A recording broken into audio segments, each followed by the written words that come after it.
Greetings everyone, this is Enraged Eggplant and welcome to Dungeons and GURPS. In this video I will tell you how to make D&D gnomes and halflings in GURPS. GURPS does have some gnome and halfling racial templates, but they are significantly different from what D&D describes, so we will have to make our own templates. Compared to elves and dwarves, gnomes and halflings do not have that many sub-races. But still, if you make the rock gnome and the lightfoot halfling templates, then we can use them as a baseline for the others. Let's go over the rock gnome race from the player's handbook and see how we can represent their traits in GURPS. Let's start with the size. Gnomes, according to the size modifier table in GURPS, should have size modifier -2. Accordingly, they should have a strength value of around 5, which is low. This is quite crippling in combat, so do not expect to be a combat powerhouse if you're playing a gnome. Gnomes are said to be hardy, having a +2 bonus to constitution. I translate this to GURPS as a +1 bonus to HT and an additional fatigue point. Their speed is low, so let's also give the gnome a -1 penalty to basic move. Their described lifespan roughly corresponds to extended lifespan 2 in GURPS. Gnomes have low light vision that I represent as night vision 5. However, if you want, you could replace it with ultravision, for example. The same could be said for elves. Gnomes have their racial weapon familiarity, but this is a cultural trait. By the way, I do have all the exotic D&D weapons statted up on my blog. Maybe I'll devote an entire video to them. Gnomes are both better at casting illusion spells and at resisting them. While you could give them a racial bonus to artist illusion and a very limited magic resistance, there is the intuitive illusionist perk that accomplishes pretty much the same thing but much cheaper. Gnomes have a bonus when fighting goblins, kobolds and giants. The latter is represented by their small size, but the former is lame and I do not include it on the template. Gnomes have keen ears and sense of smell. I give them a level of acute hearing and acute taste and smell.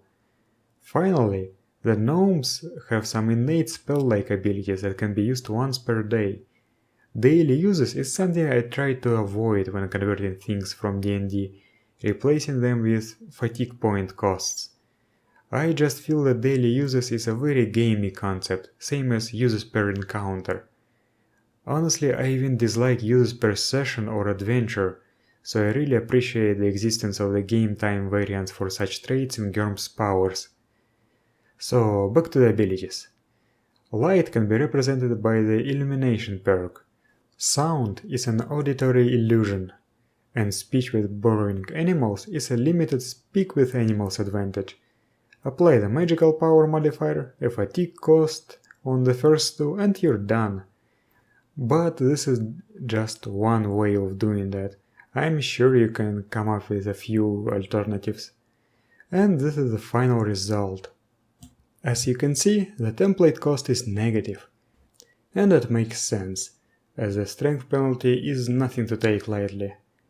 I actually have not ever seen a gnome character being played yet, and maybe that's because the template is just not very attractive. As I always say, don't try to stick too closely to the source material. I'm sure there are ways to spice this template up with some additional cool traits.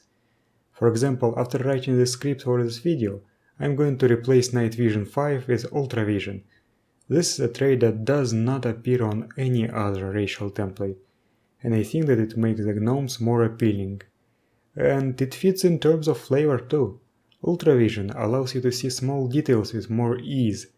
That could be the justification for why gnomes are good at spotting flaws in illusions and making their own illusions flawless. And now let's do the same for the Lightfoot halfling from the player's handbook. First, halflings are small but agile. So just like the gnomes, halflings have SM -2 and a penalty of -5 to strength.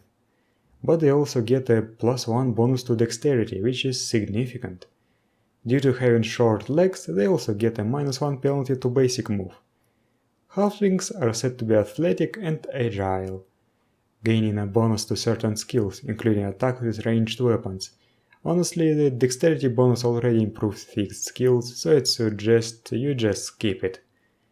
If you want, you could add, for example, flexibility. Halflings are said to be lucky.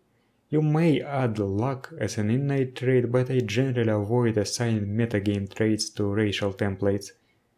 Their lifespan corresponds to extended lifespan 1 in GURPS.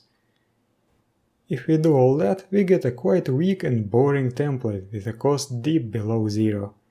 To make them better, I improve the Halfling's acute hearing to a general +1 bonus to perception, and I also give them 2 levels of silence to reinforce their stealthy stereotype. And here's the final result. Coincidentally, this costs the same as the rock gnome we made before. Still, this is not a very strong or interesting template, but it has its niche. I've seen several halfling characters being played, so there is an appeal to some people. So I hope you enjoyed the video, thank you for watching and see you next time.